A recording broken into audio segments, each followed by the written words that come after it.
Добрый день, друзья! Вы на канале «Мы в Испании». Меня по-прежнему зовут Татьяна. Тема сегодняшнего нашего ролика вновь будет посвящена автомобилям в Испании. На днях новостная испанская газета «Cinco Días» разместила очень интересную статью, которая посвящена тому закону, который должен быть принят, вступить в силу с 1 января 2023 года, о климатических изменениях. И это касается всех автомобилистов, старые автомобили, новые автомобили, электромобили. И этому посвящена очень интересная статья, которую хочу я сегодня вам немножечко зачитать, рассказать, коснуться этой статьи. И так, кому интересно, оставайтесь дальше, давайте разбираться. Итак, как пишет газета Cinco Días, если у вас есть автомобиль старше 15 лет во владении, то с 2023 года, согласно этому новому закону о климатических изменениях, будет больше ужесточающих норм касательно этих старых автомобилей, поскольку во все города, во все населенные пункты свыше 50 тысяч человек въезд в зоны, так называемые, с низким уровнем выбросов, то есть с низким уровнем эмиссий, для таких автомобилей будет закрыт. Кто не смотрел наше видео по поводу этого закона, можете посмотреть, перейти по ссылочке. Как раз об этом мы говорили вот в этом видео. Как гласит эта газета, испанская новостная газета Cinco Días, 29% легковых автомобилей в Испании не смогут проехать через такие зоны с низким выбросом эмиссии в городах с населением выше 50 тысяч человек. В Испании насчитывается 2 миллиона 135 тысяч бензиновых и полноприводных автомобилей старше 20 лет, а также 5 миллионов 184 тысячи дизельных автомобилей и полноприводных старше 15 лет. И таким образом, по данным MCI, консультанта по автомобильному рынку, 7 миллионов 319 тысяч автомобилей или 29% испанского автопарка, ни один из этих автомобилей не имеет права на получение экологического знака ДХТ.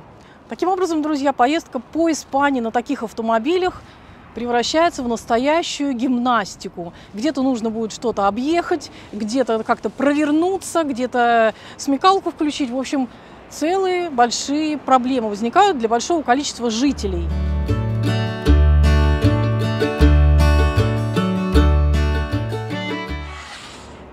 Президент Королевского автомобильного клуба Каталонии Жозеп Матео считает, что эта мера наносит ущерб самым слабым пользователям, потому что нет ни альтернативы, ни поддержки.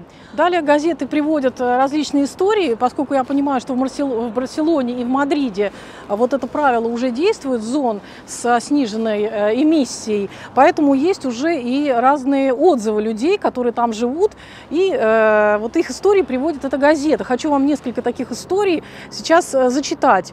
Это одни из тех владельцев автомобилей, бензиновых, дизельных, с сроком владения больше 15 лет, 10-15 лет, которые либо вынуждены продать их, либо потеряли работу, либо вынуждены как-то выкручиваться. Вот для интереса хочу вам это прямо зачитать, выдержки из этой газеты.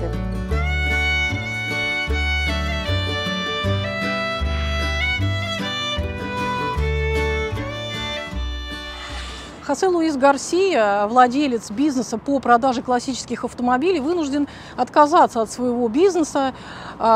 Бизнес его находится в Мадриде, и он говорит, что вы чувствуете себя оскорбленными мерой, которая вынуждает вас уйти. Следующая история. Лаура Баранко работает в больнице Кирон в городе Барселона. Она живет в 20 километрах от этого госпиталя, где работает, и туда не может уже перемещаться на автомобиле в связи с этим требованием. На общественном транспорте добираться тоже это не вариант для нее. Она вынуждена была купить мотоцикл.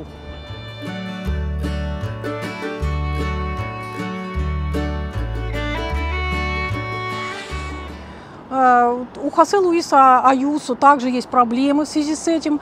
У него есть проблемы с поиском работы из-за этих ограничений, потому что на полигоны в районе Барселоны он не может добраться на вот таком автомобиле.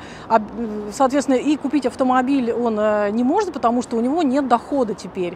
То есть купить автомобиль вот с этим экологичным знаком — вопрос для него закрытый, и получается такой замкнутый круг. Вот это одна еще из историй. Хоакин Люсьера владеет автомастерской в Барселоне, и часть его клиентов не могут получить к нему доступ, к этой автомастерской, в связи, опять-таки, с этим вот нововведением. Он говорит, мы потеряли 40% наших клиентов, и, глядя в будущее, опасаемся худшего. Картина, которую мы имеем, очень черная. Он также продал 2 свои машины в связи вот с этим законом, которые у него были. Ну и еще одну такую печальную историю хочу вам тоже вот зачитать, хотя в этой газете приводит достаточно много. Был проведен такой опрос, и очень много они интересной информации выложили. Ссылочку на эту статью в газете «Cinco Días», как всегда, мы оставим в описании под видео, но не могла вот это не произнести, потому что, когда слышала об этом законе, думала сразу, а как же будут пенсионеры? И вот как раз такой пример.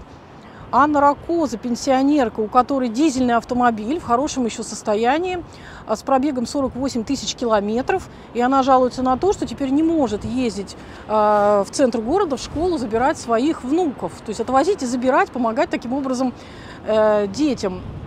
И на пляж они могут ездить только теперь в выходные дни, когда действие вот этого вот закона, правила, ограничения эти как бы не действуют, да, и тогда уже на дороге много машин.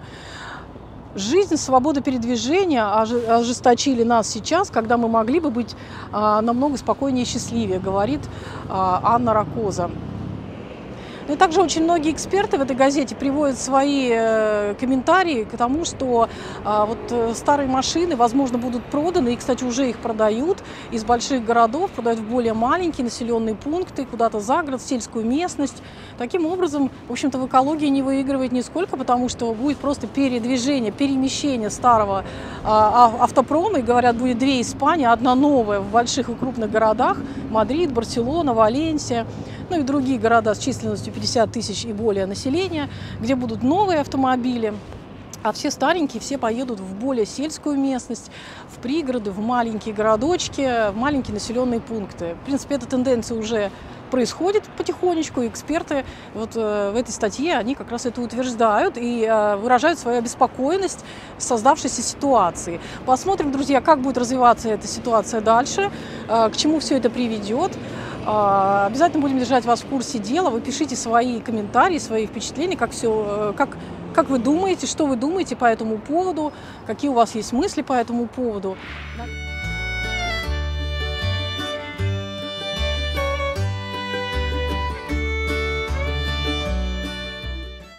Надеюсь, что вот это наше небольшое новостное видео было для вас интересно и полезно. Как всегда, для вас работали в этом репортаже Татьяна и Алексей с улиц нашей прекрасной Ориуэла Коста, провинции Аликанте, побережье Коста-Бланка. Сегодня у нас 20 градусов, хорошая, замечательная февральская погода. Все, остаемся с вами на связи. Всем удачи, добра, хорошего настроения, позитива, несмотря ни на что. Всем пока-пока, до новых встреч!